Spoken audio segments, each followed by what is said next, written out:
Welcome to the Be Kind podcast, part of the Animal Advocates of South Central PA's mission to create a more compassionate world for all living creatures, where they have hooves, wings, scales, feathers, thumbs, paws, claws. We love them all, and they all deserve to be loved. And today, I am joined by John Beck again, and we are honored here today to have Tzipporah. Hi, everyone. Hey. Hello. So, Tzipporah, would you mind introducing yourself to the listeners and tell us a little bit about what you do and who you are? Yeah, of course. So my name is Tzipporah Goins, and I'm 17 years old, and I am originally from Baltimore, but I've lived in New York for around 10 years. And I go to Logos Academy. It's a Christian, Christ-centered school downtown. And I'm an upcoming senior, and I've been vegan for about 3 years this August. So I'm really excited about that. 3 years. We're going to have a little celebration.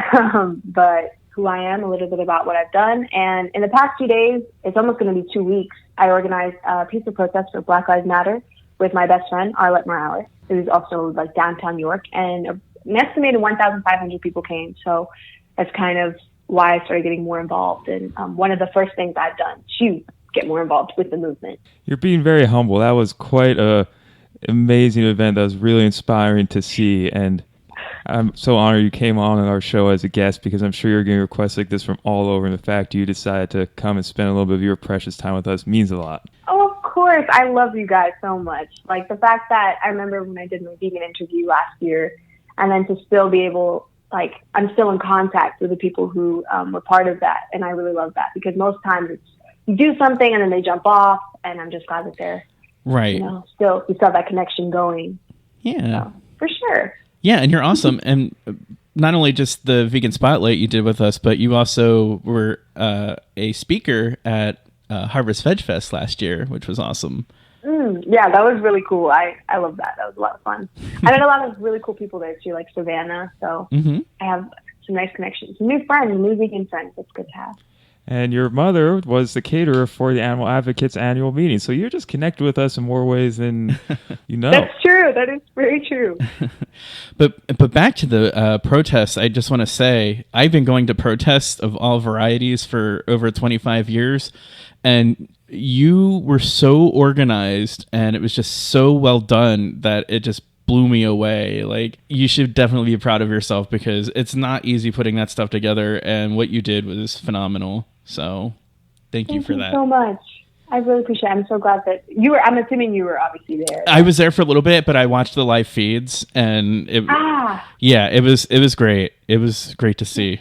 Yes, thank you for your support. It was a lot of fun to organize, and it was crazy. Like, we pretty much organized it in 2 days. Right. Granted, we stayed up till like 5 a.m. both of those days, but I'm just really happy with the turnout. I'm glad it reached, so many people. So yeah, thanks for your support. Absolutely. That's really awesome. Well, I guess while we're on the topic, something that's a big part of advocacy work, and no matter what it's for, whether it's Black Lives Matter, veganism, whatever, is these protests. And I was just wondering if you could tell us a little bit about the process of organizing it, how you got the word out, how you got the people in, how you managed to create a peaceful yet powerful environment. Right. Okay. So I think when Letty, my best friend, when she came up with the idea, the whole goal was to have the peaceful protest, because a lot of times, like when you look at the news, a lot of it is focused on the riots that are happening and not the actual peaceful protest. So we wanted to do something for York that, was uniting us in that way, but also showing like, hey, look, we can have this peaceful protest and it's going to go well. We did have some threats, like that was a really big worry. We're at the same time, it's fun and people are saying, oh, you're so mature and everything. But at the same time, we're two 17-year-old girls. And I think it would freak anyone out, but having white supremacists be like, yo, we're pulling up and we're going to come, to your thing and we might come armed. Like that freaked us out a lot. Yeah. So our biggest thing was to make sure we were in contact with the mayor and the commissioner, let them know every single time we got a threat or every single time someone sent us one, we immediately sent it to him. So they did everything they could to protect us. And we went through all the precautions to make sure that the people were safe. There's going to be kids there, we have to make sure that everyone was protected. So the fact that it stayed peaceful, like there was, some doubt, like maybe it won't. But when we stood up there and I think, I can't remember if it was Arlette or I, we were like, let's prove them wrong. Because there were people in the comments, of our page saying, don't bring your kids, don't even come because it's not going to be peaceful. People are going to start rioting. People are going to use it to draw attention to themselves. And that was really disheartening to see like our own community members say that. So when we told everyone, like, let's prove them wrong, I think everyone was like, you know what? Yeah, let's prove them wrong. Let's show them that we're better than that. And then we're not going to do that. And I don't want to demonize the riots because I understand them and I have my own thoughts about that. But at the same time, I think us saying that and then everyone being like, you know what? Yeah, let's keep pushing and make this a peaceful protest was how it kind of stayed like that.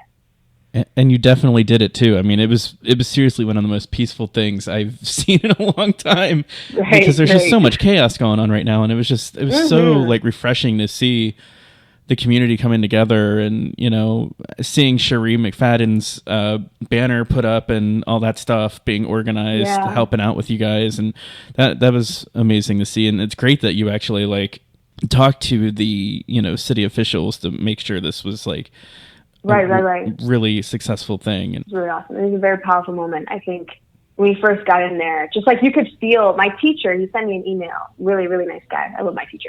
And he sent me an email and he was like, I'm so proud of you, you know, changes in the air. And I was like, that's the best way to describe the whole setting. Yep. Like it just felt like changes in the air and everyone was ready for it. So I think that was the overall theme. And that's what me and Arlette have been saying to each other these past 2 weeks. I'd also like to get your thoughts on the riots or the non-peaceful protesting. A lot of times in conversations or in interactions, there comes a point where you do need to take that more direct, more forceful action, and it's always a fine line you walk, and it's a very controversial topic, so I wanted to hear your thoughts. My thing is, I understand why people are upset about the riots. Like, the riots have hurt some people, and I recognize that. I think it's, you know, it's not just this one track thing where like, oh, it's either riots are bad or there's riots or all riots are good. Let's support them. You can look at them. It's a more complex issue than just it being, you know, one thing or the other. I like understand why they're happening because, like, for instance, when Rodney King was beaten by the police and the riots ensued after that, like you get, like, this is something that has been happening for a very long time. Like even like definitely way before Rodney King. Right. But that's one of the most prominent, you know, names I can think of. And my dad was telling me about that, like, you know, how the riots ensued. So it's like, I understand why people, they have all this anger.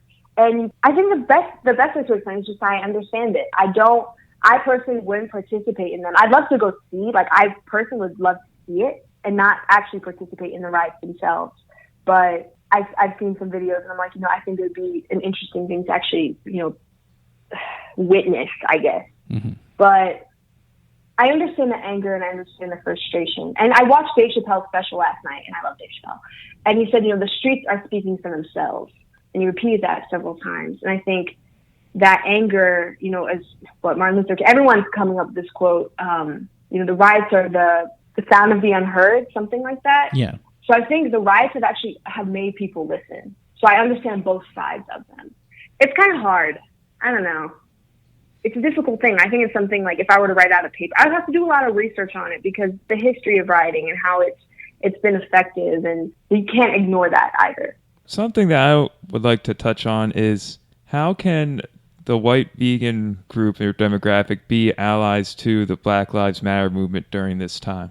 First of all, like I said, you know, during the protest, the battle is also economic. Pour your money into Black vegan businesses, because when I see Black vegan business owners, like, you know, they're making their food and stuff, I'm always like, yeah, you know, like I see it attracts other Black customers, and people are like, oh, there are people that are just like me in this movement, you know, and fighting for animal rights. And when you see someone who looks like you doing the same thing, you're like, oh, maybe I can do this. Maybe this isn't just, you know, a white people thing. And I say that in air quotes because it's obviously not a white people thing. Right. But I think one way is to help, you know, pour your money into those businesses so that they can be supported, so that they can flourish, and then they can show Black communities, you know, like, look at us, like, we're doing this. So we need white vegans to do that as well. And then also, one thing that's really important is, you know, like right now, I'm sitting in my house, I'm chilling here, and there's meat in the fridge because my mom isn't vegan. And I could get up right now and eat meat. And because I'm purposely making that decision, I'm no longer vegan. But when you're Black, you can't just stop being Black. So to understand that those battles are different, you know, fighting for, we can't have animal liberation if we don't have just human liberation. So I think it's important to understand, you know, there are similarities between those battles. But when you say things like, when you compare those movements in the same way, like, you have to understand the distinction between the two. Like, these are Black lives that we're talking about. and keep the same energy for both fights. Fight hard for both of them. Be out in the streets for both of them, and especially if you have a big platform and you have a lot of vegans that are paying attention to you. And yes, a lot of vegans are white, and we have a lot of white vegans who are paying attention to you. Use your platform to speak out about it. So I think that's how white vegans can be out, and not just white vegans, just non-black vegans in general can be allies to Black Lives Matter. Just keep the same energy and also understand, the distinction between the fights. But fight with us, I think, is the biggest thing. If you can fight for veganism, you can also fight for Black Lives Matter.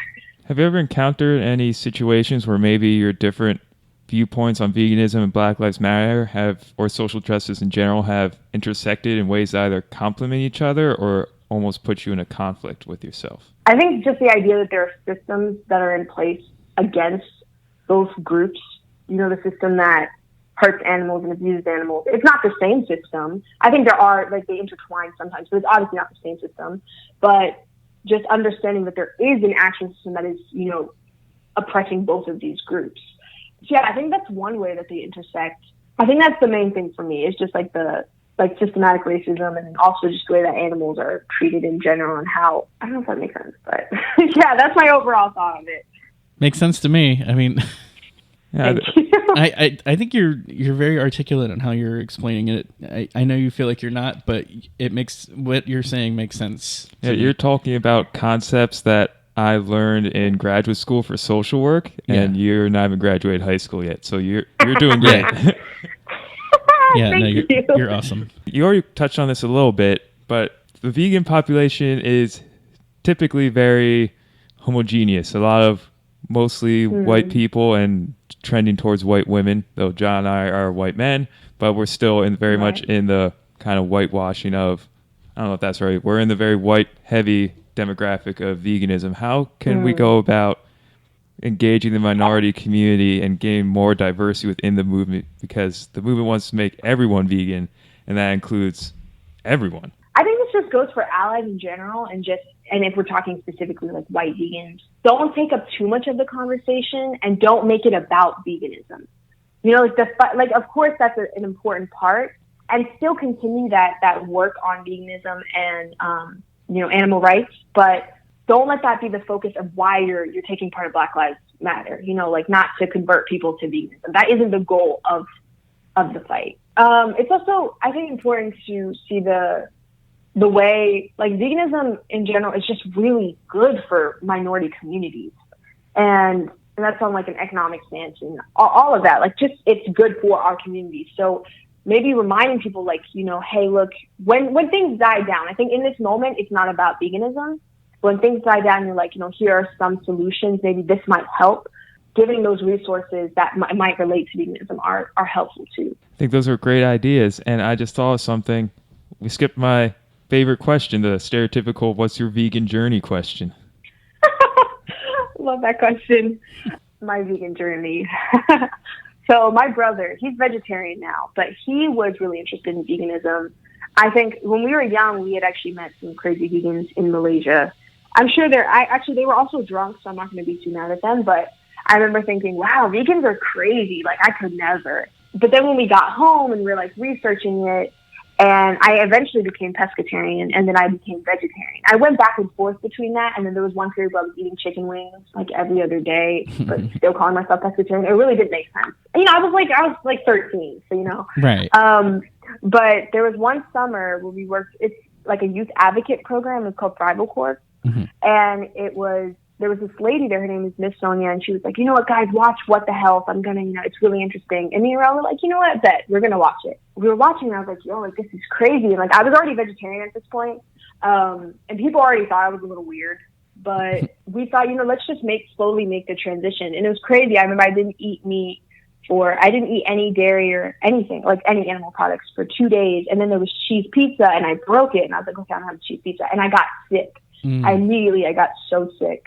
And it was only a 2-day period. So after that, it just kind of became, you know what? I don't really want it. I don't really want to eat it. And my skin started clearing up. I just felt healthier. So I stuck with it. And honestly, it's empowering to be able to say, I'm vegan. And there's a plate of chicken. I'm not going to deny that chicken smells good, but when I first of all, I know where it comes from. Right. I also see the chicken as like an actual animal, like it's an animal. Like that's what I see. Like I think a lot of people are like, oh, it's just meat. I already have the product here, so I'm not going to focus on where it came from. I don't know. Like for some reason, every time I see meat, I literally think of the animal itself. Like I can see the animal itself. It's kind of weird. I do that too. So really, I think that's a common thing. It's really empowering for me to be able to say, you know what? No, I don't want any of that. And when I make that decision, when you make that decision like 15 times, it gets easier every single time. Yeah.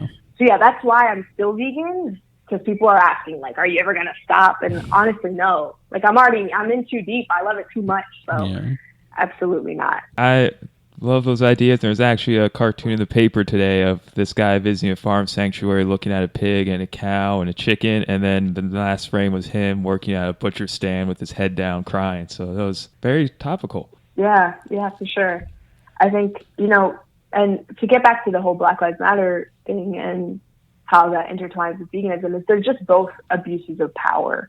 Like that's the overlaying, that's the overlaying theme of both of those things. So that's why I say keep the same energy for both of them. Like I've seen videos where vegans are storming into farms and they're messing that shit up. Like they really are going heavy. And I think, and then I see some of the same vegans like, the riots are crazy, but it's like, you have to keep the same energy for both of them. So I definitely think it's important for vegans to stand with us. And the vegans are intense. They know their stuff. We know our shit. You know what I mean? Like, we know all our facts because people are constantly questioning us. So when you attain that same knowledge for Black Lives Matter, then you can answer those questions off the bat, just like veganism. So it's just as important. And I hope that more vegans start to show up. If someone listening to this podcast wants to help out the Black Lives Matter movement, whether they're vegan, vegetarian, pescatarian, or whatever, what's something they can do today to help that movement and make sure those voices get heard?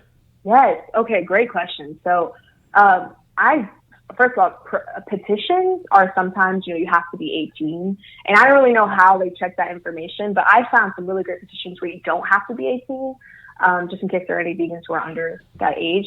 But literally the first thing you could do is just sign some petitions. And a lot of them have already been signed by like millions of people for George Floyd, and they've already passed, so you don't have to sign those. And I love seeing that. I love seeing we don't need any more signatures. But there are a lot that still need to be signed, like for Sandra Bland, Breonna Taylor, her case just got reopened, but we need a conviction. We need we need justice from it. We can't just have them be reopened because of the heat of the moment, Absolutely. So literally one thing you could do right now after this is just sign a petition, sign 2 or 3. And it takes like 5 minutes to sign a few. It takes probably like 20 seconds to sign one. So you can sign a lot. That's the first step. And then the battle's greater when you go into the whole economic thing, pouring your money into Black businesses, and not just vegan Black businesses, but just Black businesses in general. But then if you want to center into vegan Black businesses so that it kind of aligns with your previous values too, I think that's a great idea as well. Those are some things you can start doing, and then it just progresses over time, like the magnitude of how much you can do, I think. It's almost a little bit like veganism, where you start out giving up chicken, then you give up fish, and before you know it, you're in the middle of it, have all the facts in the back of your hand and ready to step up to the plate whenever you can. I think you're good, yeah. Yeah, it's kind of exciting. It's exciting to be part of both of those things, like I love saying like I'm a Black vegan. Like I love saying that. I'm Blasian vegan if I'm being completely technical, but I love being able to be part of those movements. And you don't have to be like a Black vegan to be part of both of those movements. I think is the biggest. I hope people understand. I hope white vegans or just non-Black vegans understand that you can still be part of the movement. You are just I'm like speechless right now because like you're saying like so many great things, and it's just awesome, and I don't know what to say. Really. You nail it. You nailed it. Thank you. You also have another really interesting perspective where I keep forgetting you're 17, which means you're in high school hanging out with other 17-year-olds. What kind of conversations have you had in high school, whether it's about Black Lives Matter or veganism? Oh, that's a great question. I think people forget that, like, when you're an adult and you can go to, your job and you can pack your lunch. But when you're at school and you forget to pack that vegan wrap, like, There are so many questions that ensue when you end up getting the school lunch. Like every single time that has happened, my friends are somehow there's always a question of, what's, are you going to eat that? What if it has butter in it? And even small things like that. I don't know. I've been vegan for 3 years and my class is really small. Like we have 10 kids in our class. It's incredibly small. 250 students, K through 12. And so they're pretty used to that. They're pretty used to me talking about it. And one time I was just like, I'm going to be real and I'm going to tell you guys, this is how I feel. But like, don't be upset about animals being killed. Like, that whole elephant story that actually just happened a few days ago, I think maybe 2 weeks ago, where she was found, like someone gave her a pineapple with a bomb in it. And geez. How outraged people. Yeah, it was terrible. It's a terrible, terrible story. It's disgusting. But it's also not surprising because that stuff happens all the time. But I remember like my friends, not even just my friends, but some of my family members were getting really upset about it. And I was like, it's a terrible story, but this kind of happens frequently, within the animal industry. Like this isn't a new thing. That's why I wasn't surprised because I've seen the videos of cows being slaughtered. I've seen them. Like one time I was just real with my class and I was telling them, guys, this isn't anything new. Like keep the same energy for, those fights. And I have some of my friends who are like interested in going plant-based. Like now I can go over to my best friend's house and there's almond milk there because she likes almond milk and she drinks it. Nice. So I'm really happy to have that impact. And I hope people can make healthier decisions that, they realize affect, more than just themselves. At the same time, I'm not healthy, so I should be careful with that. I'm not a healthy vegan, but there's a lot of great conversations that come out of that. And Black Lives Matter, it's something that I don't think I've talked about a lot with my class because I think people already know my stance. Like I said, I stand with it and people understand. So when we organized the protest, it was a little bit of a surprise for some of my friends, but it wasn't super surprising too. At the same time, like I've done crazy things before that it was really spontaneous. And some of my friends came. Like that was awesome. That was really good to see. Like my friends who I thought, maybe they were all talk, they actually came and some of them tuned into the live stream. Yeah, I kind of forgot what your question was, but I hope I answered it. You did. It sounds like you have some very unique and interesting and thoughtful conversations with people. And I think you're doing your part by something to touch on again with these episodes is by being awesome and vegan, not just being a vegan, but being awesome and happen to be vegan is a great way to get people to the side. I agree with that. I think I also have, the privilege of having friends who want to know, like they actually ask questions. And I'm someone who I don't mind taking on the educator role. Like I don't mind educating people on things. And I understand not everyone wants to do that. Like being asked, do you get your iron all the time? Is it a very annoying question? But I don't mind answering it sometimes because that's just who I am. So it helps to have really open friends. But, there are people you're going to come across there are people who I've come across who literally just don't care. Like they don't mind that they kill animals. So those are probably the toughest people to deal with. But at least they keep it real. At least, they're 100% honest and they don't contradict themselves either. They're like, if an elephant dies, I don't care. And if a pig dies, I don't care. Right. So that's kind of like my next battle. I think I just want to become a better, well-versed within vegan terminology. Like I can't defend everything, when someone asks me questions, but that's the same with like Black Lives Matter. There's a lot I still have to learn. So it's kind of the first step. Actually, back to the school, have they like catered to your vegan needs much? So far as like cafeteria food or anything like that? Yes, they actually have. I have to give my school props for that. Not every time. Like I have a really small school, so I literally can walk up to the head of school and be like, dude, I'm vegan.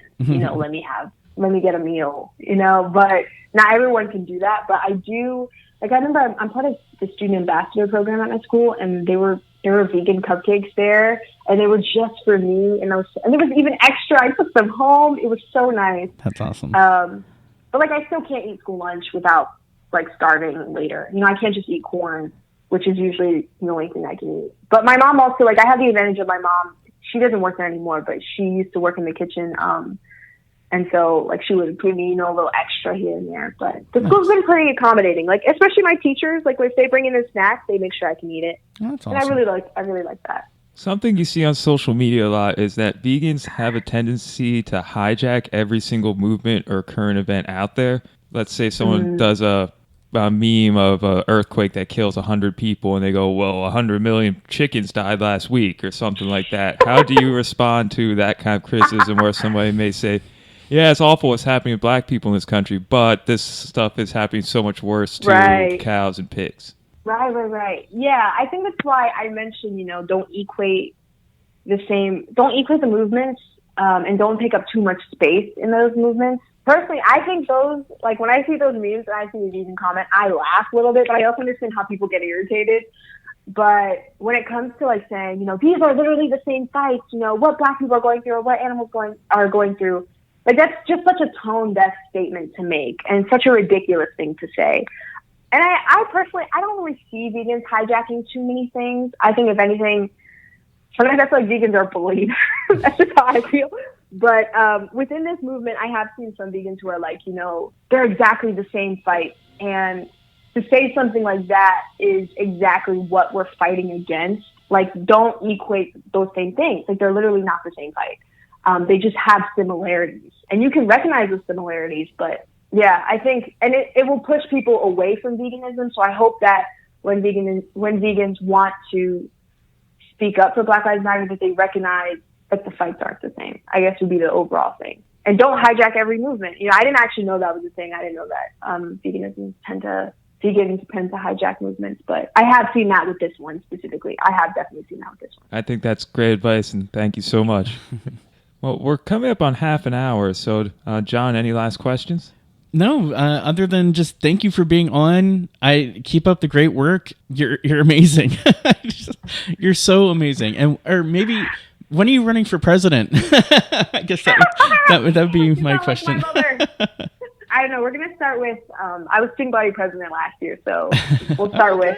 Okay. We'll start with next year, and we'll see what happens after that. Only like 18 more years to go. And then right.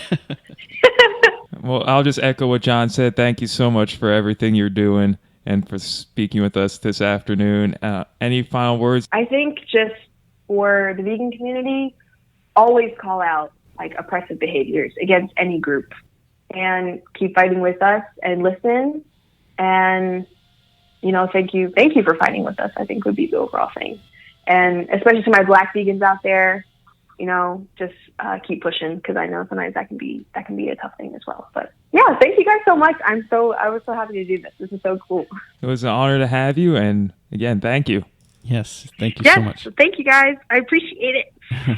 If anyone else would like to be a guest, just shoot us an email over at bekindpodcast@gmail.com, and we'll be more than happy to have you.